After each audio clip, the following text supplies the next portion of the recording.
Tere päevast, kallid kaasteelised. Täna siis võtame ette ka laste teema ja 20 aasta perspektiivi üldse siin Eestis ja selles kohalikus Valga linnas ja vallas. Ja aluseks võtan kirjakoha Markuse evangeelium 11. peatükis, salmid 20–24. Ja varahommikul nägid nad mööda minnes viigipuud juureni ära kuivanud olevat. Siis Peetrusele tuli meelde issanda sõnad ja ütles temale, rabi, vaata, viigipuu, mis sa neetsid, on ära kuivanud. Ja Jeesus vastas ning ütles neile, olgu teil usku Jumalasse, tõesti ma ütlen teile, kui keegi ütleb sellele mäele, tõuseb paigast ja lange merre ja ei mõtle kaksipidi oma südames, vaid usub, et see, mis ta ütleb, sünnib, siis saab temale. Sellepärast ma ütlen teile, kõik mida te palute, anute, uskuge. Seda saate, siis see saab teile. Aamen. Aga nüüd üldse usku ei ole. Ja kui Jumalat mõnitatakse. Ja kui tegeletakse lastega tegelejad, tegelevad otsese terrorismiga. Ja siin on tegelikult üks oluline probleem. Ori ei saa mitte kunagi kasvatada vaba inimest.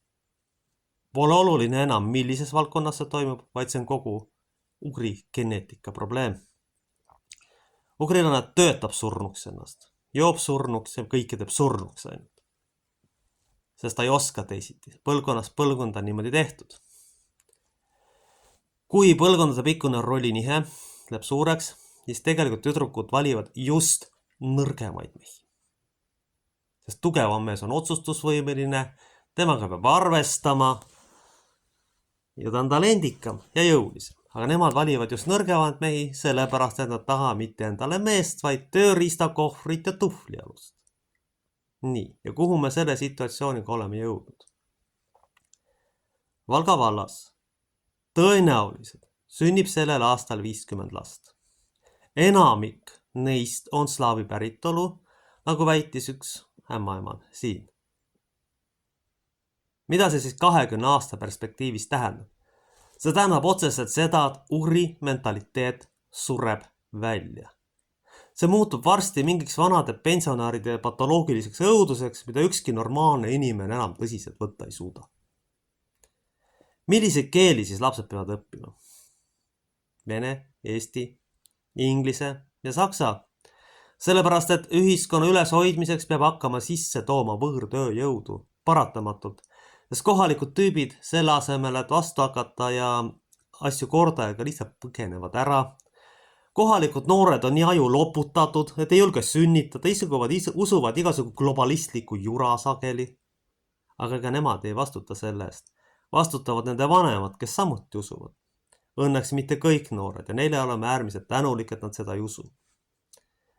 Probleem 20 aasta pärast on selles, et me tuleb arvestada tõenäoliselt ka siin linnas slaavi, rooma ehk mustlaste ja mingisuguse araabia või idamaise kultuuri seguga. Tegelikult peaks lastele hakkama rääkima haridussüsteemi osana just nendes kultuurides süvendatud, mida need siis kujutavad, sellepärast et slaavlane on täiesti erinev inimene kui eestlane. Slaavlase eestlase vahe on selles, et see esimene ei ole kindlasti nii orjalik ja kui ta nurka suruda, ta hakkab hoopis teistmoodi käituma kui eestlane. Eestlane jääb sageli purju või töötab surnuks. Slaavlane võib vastu hakata. Sellega tuleb arvestada.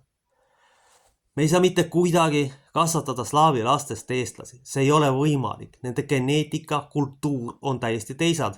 Orjarahvas tegelikult ei suuda mõista kuidagi vähegi vabamad rahvast. Orjarahvas, kes totaalselt tottusega käidabki neid norme, mida aetakse ette. Õnnestus kunagi ühe vanema härrasmehega vestelda mul, kellega noorpõlves siis õnnestus ära käia Moskvas kõrgetel positsioonidel.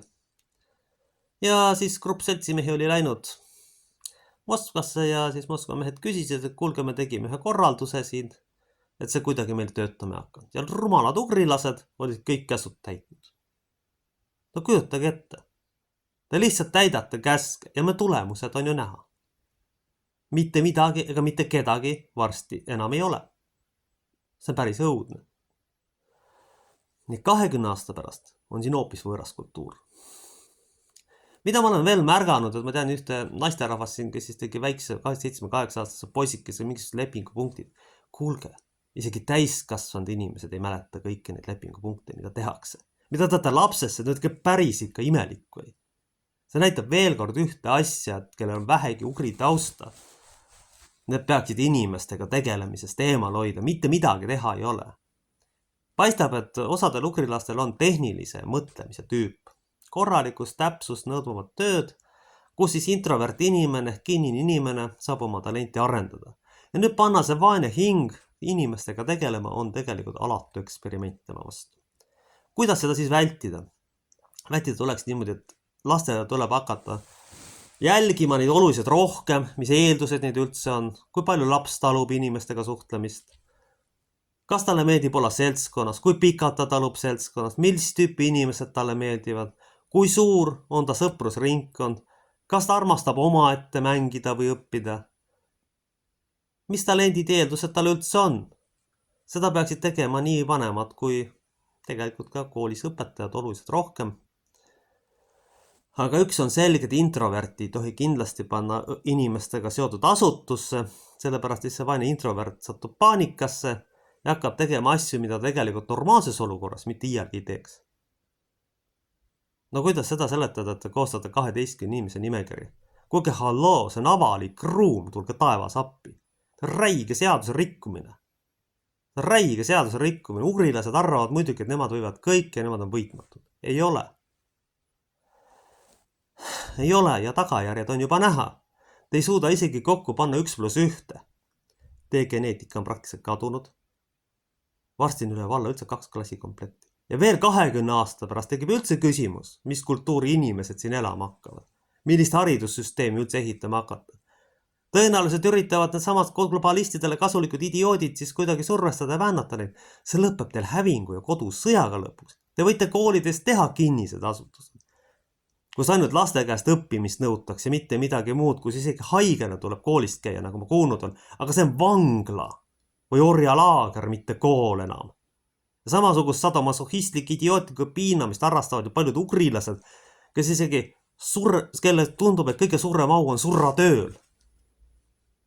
Et iseendast kogu aeg põgeneda, siis võivad töönarkomani lõpuks tekkida lihtsalt võõrutusnähud, kui ta peab hakkama oma elu elama. Me oleme nii kaugele arenenud.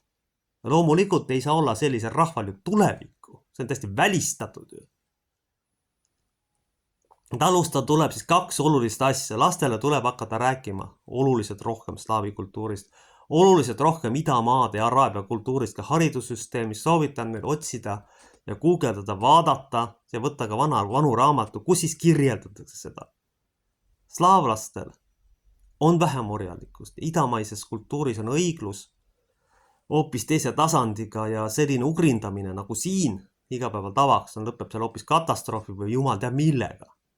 Seda tuleks kõigepealt alustada. Tuleb rääkida sellest, et mees on ikkagi juhtfiguur ühiskonnas, kui ta rollis on.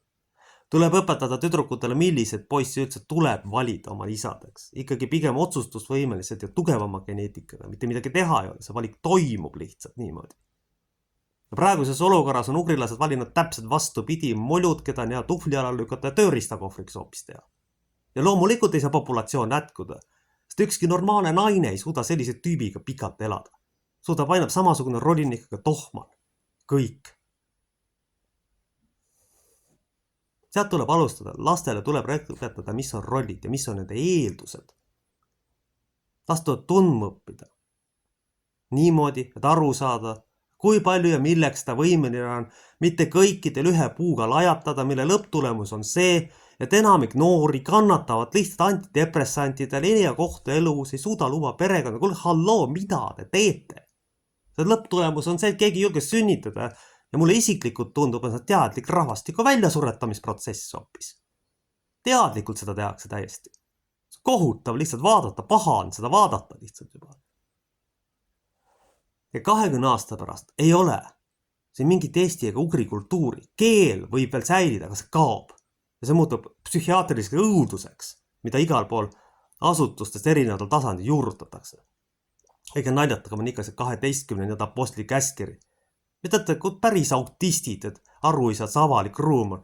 Kui teile ei meeldi inimestega tegeleda, minge muudesse asutustesse tööle. Aamen.